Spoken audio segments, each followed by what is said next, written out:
नमस्कार दोस्तों, कैसे हैं आप सब लोग। जय हिंद। दोस्तों, आज हम इस वीडियो में जानेंगे कि ग्राम रोजगार सहायक जीआरएस द्वारा कौन कौन सी योजनाओं का सफल क्रियान्वयन किया जाता है। दोस्तों, यदि आप ग्राम रोजगार सहायक हैं या अन्य व्यूअर्स हैं और अभी तक आपने इस चैनल को सब्सक्राइब नहीं किया है तो प्लीज़ प्लीज़ प्लीज़ सबसे पहले इस चैनल को सब्सक्राइब कर लें, इस वीडियो को लाइक करें और फिर ये वीडियो देखें। तो दोस्तों, हम शुरू करते हैं। जीआरएस ग्राम रोजगार सहायक भाइयों द्वारा कौन कौन सी योजनाएं संचालित की जाती है।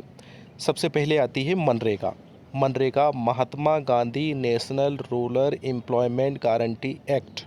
दोस्तों, इसकी आधारशिला होता है ग्राम रोजगार सहायक। ग्राम रोजगार सहायक के बिना आज के दौर में मनरेगा की कल्पना भी नहीं की जा सकती।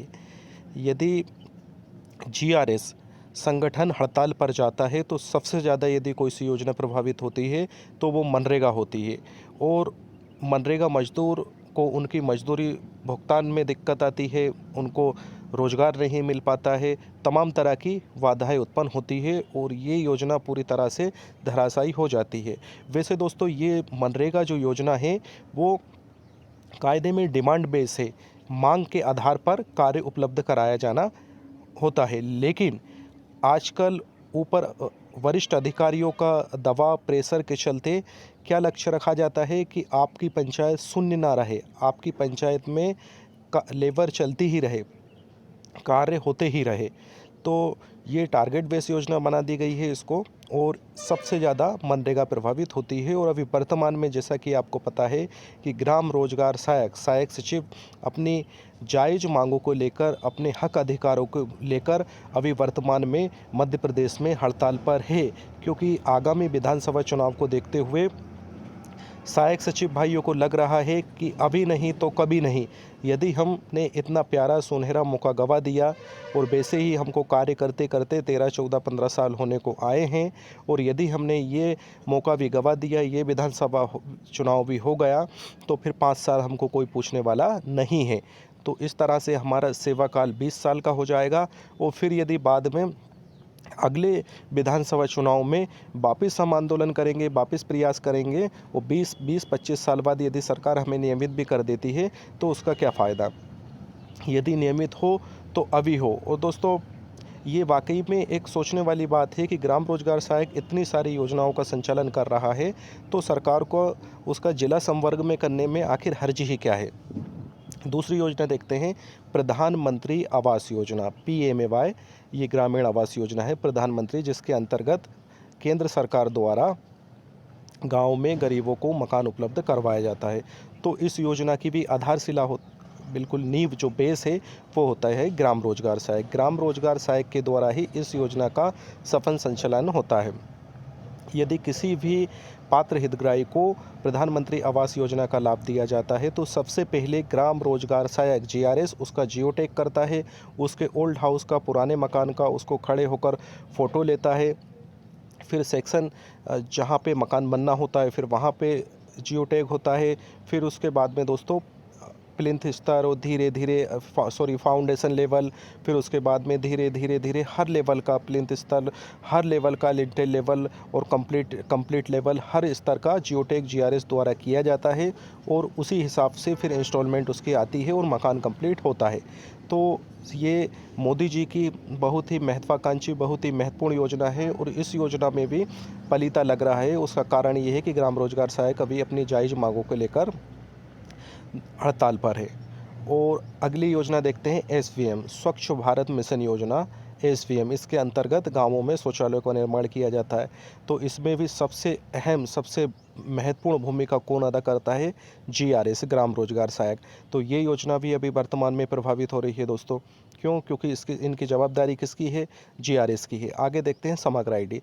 एसपीआर पोर्टल से संबंधित, समग्र आईडी से संबंधित किसी भी तरह के कार्य, यदि किसी की शादी हुई है तो उसकी पत्नी का नाम जोड़ना, यदि किसी का बच्चा हुआ है तो उस बच्चे का नाम समग्र आईडी में जोड़ना, यदि कोई छात्र है जिनके नाम गलत हो गए हैं, किसी भी नागरिक के नाम की यदि स्पेलिंग गलत है, यदि उसकी आयु सही नहीं आ रही है, किसी भी तरह का आधार सुधार संशोधन सब कुछ कौन करता है? ग्राम पंचायत स्तर पर जीआरएस करता है। तो आज हमको देखने को मिल रहा है कि काफ़ी ग्रामवासी लोग परेशान हो रहे हैं, इधर उधर भटक रहे हैं। तो इसमें गलती किसकी है? जीआरएस की गलती बिल्कुल नहीं है। क्यों? क्योंकि वो अपनी जायज़ मांगों को लेकर धरना प्रदर्शन हड़ताल करना उसका हक है। यदि अभी भी वो अपनी जायज़ मांगों को लेकर अपनी आवाज़ बुलंद नहीं करेगा तो जीआरएस को, ग्राम रोजगार सहायक भाइयों को ये दिल से एहसास है कि सरकार ऐसा नहीं करेगी कि वो चुपचाप ऐसा बैठे रहेंगे और उसके बाद में आचार संहिता लग जाएगी, चुनाव हो जाएंगे और फिर सरकार बन जाएगी और फिर सरकार उनका जो है मांगों पर विचार करेगी। तो ये संभव नहीं है। क्यों? क्योंकि प्यास अभी लगी है तो पानी भी अभी पिलाना होगा। अगला देखते हैं दोस्तों, पेंशन काम जैसे अभी वर्तमान में सबसे महत्वपूर्ण मुख्यमंत्री शिवराज सिंह चौहान जी ने लाडली बहना योजना पेंशन लॉन्च की है। तो वर्तमान में सबसे महत्वपूर्ण योजना है पेंशन, जिसके अंतर्गत 23 से 60 साल के अंतर्गत जितनी भी विवाहित महिलाएं आती है, जिनके परिवार की सामूहिक 2.5 लाख से कम आय हैं और कोई भी आयकर पेंशनदाता नहीं है, उनके नाम पर चौपहिया वाहन नहीं है, तो उनके लिए जो है कि ये पेंशन लॉन्च की गई है और ये सबसे ज़्यादा प्रभावित होगी। क्यों? क्योंकि जीआरएस भाई स्ट्राइक पर है, अपनी जायज़ मांगों को लेकर स्ट्राइक पर है। तो ये योजना भी, इसका भी सफल संचालन नहीं हो पा रहा है। उसका कारण ये है क्योंकि ग्राम रोजगार सहायक भाई हड़ताल पर है और ये शासन की जितनी भी योजनाएं रहती है, इसकी नींव, इसकी रीढ़ की हड्डी कौन होता है? सहायक सचिव होता है। एम राशन मित्र की यदि बात करें कि किसको राशन मिल रहा है, किसकी खाद्यान्न पर्ची बनी है या नहीं बन रही है, किनका राशन कितने सदस्यों का कम आ रहा है, किसका समग्र आईडी में नाम ऐड है, उसके बाद भी राशन नहीं आ रहा है, तो ये तमाम तरह का ये खाद्यान्न विभाग का काम भी किसको थोपा जाता है? ग्राम रोजगार सहायक को थोपा जाता है। 9,000 रुपये की मासिक तनख्वाह में ये सब काम करता है। कौन करता है? ग्राम रोजगार सहायक सचिव, और उसको प्रतिदिन कितना पड़ता है? मात्र 300 रुपये। अगला देखते हैं पंचायत दर्पण। पंचायत की तमाम योजनाओं का लेखा जोखा होता है, कितना आय व्यय आया गया, जितना भी कार्य वेंडर वगैरह सब कुछ, बिल बाउचर लगाना, सब कुछ क्या होता है? पंचायत दर्पण से होता है। और कौन करता है? ग्राम रोजगार सहायक भाई करता है, सहायक सचिव भाई करता है। और ये पूरी योजना, ये पंचायत दर्पण का कार्य प्रभावित हो रहा है। क्यों हो रहा है? क्योंकि जीआरएस भाई स्ट्राइक पर है। क्यों स्ट्राइक पर है? क्योंकि सरकार सुन नहीं रही है। अगला देखते हैं करारोपण। जितने भी तरह के गांव में कर वसूले जाते हैं, टैक्स लिए जाते हैं, जैसे स्वच्छता कर हुआ, जल कर हुआ, प्रकाश कर हुआ, संपत्ति कर हुआ, ये तमाम तरह के टैक्स का कलेक्शन का कार्य, फिर उसके बाद में उसको ऑनलाइन करना, ये सब काम कौन करता है? ग्राम रोजगार सहायक भाई करता है, सहायक सचिव भाई करता है।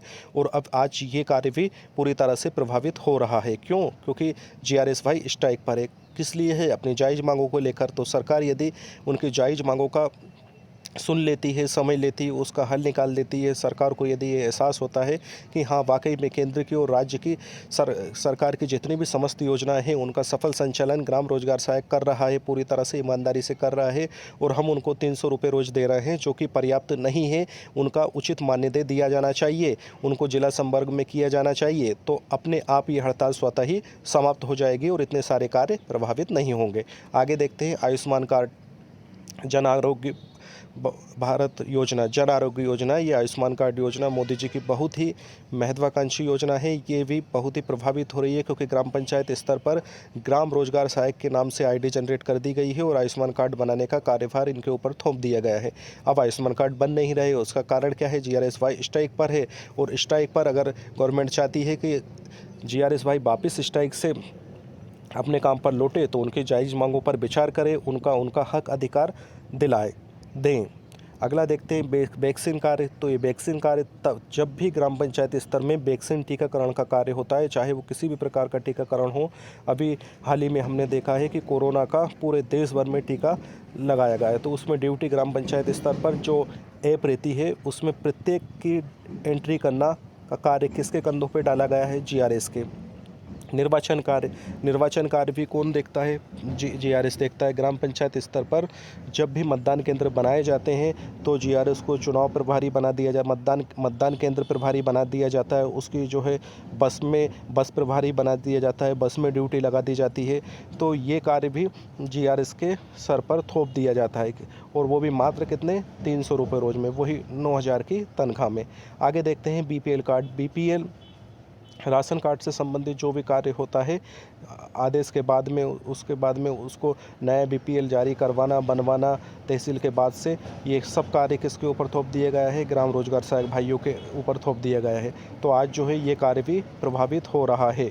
आगे देखते हैं संबल नया कार्ड, सवेरा कार्ड। तो ये श्रमिक पंजीयन जितने भी ये कार्य हैं ग्राम पंचायत स्तर पर, ये जो जितने भी ऑनलाइन कार्य हैं, ये कोई अन्य व्यक्ति करने नहीं आता है। क्यों? क्योंकि प्राय देखने में ये आता है कि पंचायत सचिव भाई हैं तो उनका इतना तकनीकी प्रसारण, टेक्नोलॉजी का नॉलेज उनको नहीं होता है, क्योंकि उनकी शिक्षा पूर्व की है।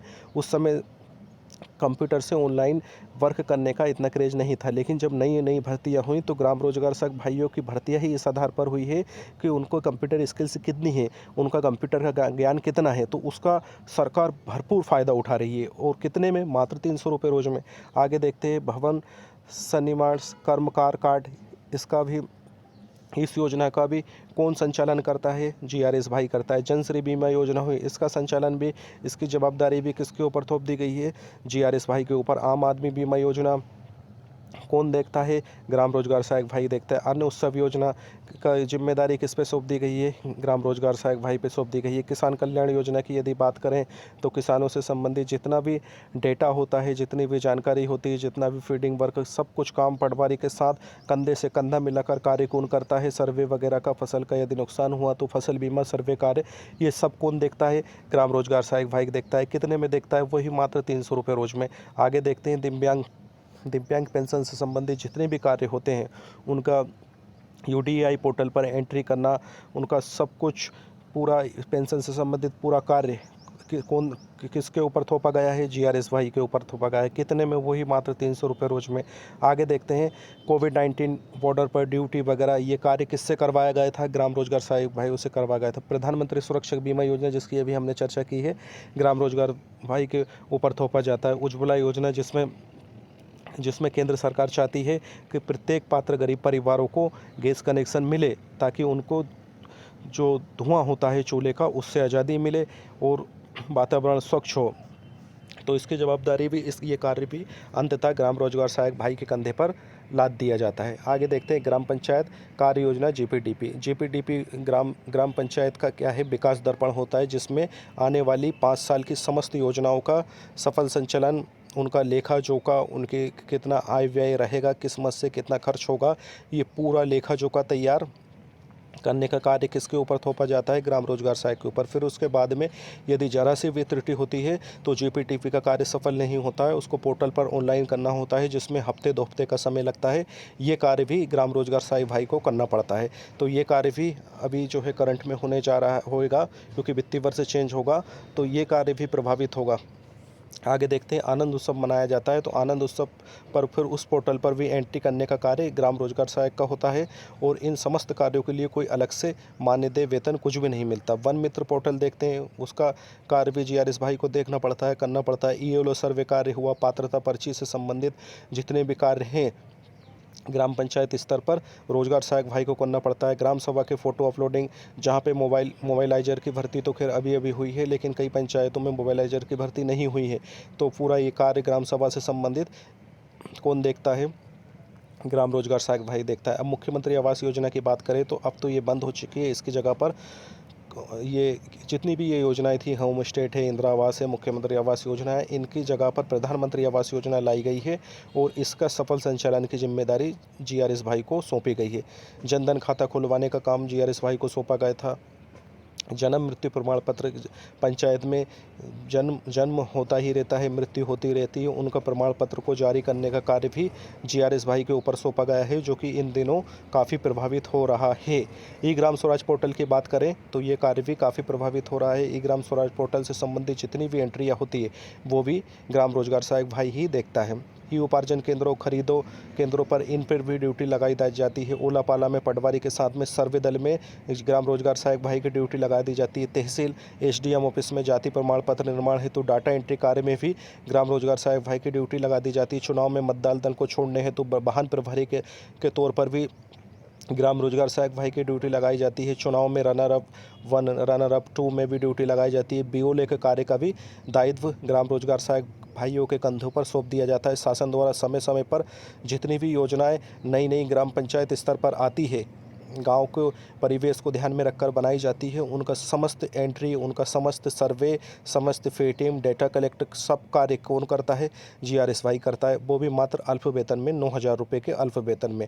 और एक ध्यान देने वाली बात यह है कि इसके लिए ग्राम रोजगार सहायक भाई को कोई सा प्रशिक्षण भी नहीं दिया जाता है, ना ही कोई अलग से इसका श्रमिक कोई मानदेय कोई अन्य मिलता है। तो ये एक क्या है, एक ये लोक व्यवहारिक बात है कि आप जो है आपके भी यदि कोई व्यवसायी होंगे, आप भी कुछ बड़े अच्छे किसान भी होंगे, तो आप भी मेहनती मजदूर लगाते होंगे, तो आप सोच सकते हैं कि एक व्यक्ति से शासन कितने सारे कार्य करा रही है। लगभग ग्राम पंचायत स्तर के जितने भी केंद्र की और राज्य की जितनी भी महत्वपूर्ण योजना जो कि एक आम आदमी को ध्यान में रखकर बनाई जाती है, उनका पूरे संचालन की जिम्मेदारी ग्राम रोजगार सहायक भाई के कंधों पर आकर टिक जाती है। यदि वो अन्य विभाग का काम भी रहता है और यदि पंचायत राज्य से संबंधित है, गांव से संबंधित है, गरीब से संबंधित है, किसान से संबंधित है, तो वो काम अंततः ग्राम रोजगार सहायक भाई ही करते हैं। क्यों? क्योंकि पंचायत में और कोई पंचायत स्तर पर और अन्य कोई इतना शिक्षित कर्मचारी है ही नहीं है जिसको कि कंप्यूटर का अच्छा ज्ञान हो, जो कि ये काम कर सके। और सोचने वाली बात यह है कि सचिव भाइयों को आज 34-35 हज़ार रुपये दिए जा रहे हैं, उनकी तनख्वाह में बढ़ोतरी हो रही है। और वहीं सचिव भाई से कंधा मिलाकर काम कौन करता है? ग्राम रोजगार सहायक भाई, सहायक सचिव करता है। और सरकार उनकी उपेक्षा कर रही है, सोतेला व्यवहार कर रही है। पिछले 6-7 सालों में 1 रुपया की भी मान्यता वृद्धि नहीं की गई है, 1 रुपया की भी बढ़ोतरी नहीं की गई है। तो आखिर ऐसा क्यों? क्या ग्राम रोजगार सहायक भाइयों का परिवार नहीं है? क्या उनके बच्चे नहीं हैं? क्या ग्राम रोजगार सहायक भाई का महंगाई पर कोई असर नहीं होता है? तो आखिर ऐसा सोतेला व्यवहार क्यों किया जा रहा है और कब तक किया जा रहा है? तो इसीलिए इसी बात को लेकर ग्राम रोजगार सहायक भाइयों के द्वारा अपनी आवाज़ बुलंद की जा रही है। और ग्राम रोजगार सहायक भाइयों के पास में, संघ के पास में इसके अलावा अन्य कोई उपाय नहीं है। क्यों? क्योंकि शासन बहुत ऊंचा सुनती है। यदि ये चुपचाप ऐसे बैठे रहेंगे तो शासन को सुनाई नहीं देगा, इसलिए पूरी ताकत से शासन को एहसास करा रहे हैं, अपनी कमी का एहसास करा रहे हैं। और हाँ, कुछ जयचंद जीआरएस है जो कि चुपचाप इस हड़ताल को प्रभावित कर रहे हैं, चुपचाप काम कर रहे हैं। वो जो है खुद का नुकसान के साथ में अन्य भाइयों का नुकसान भी कर रहे हैं।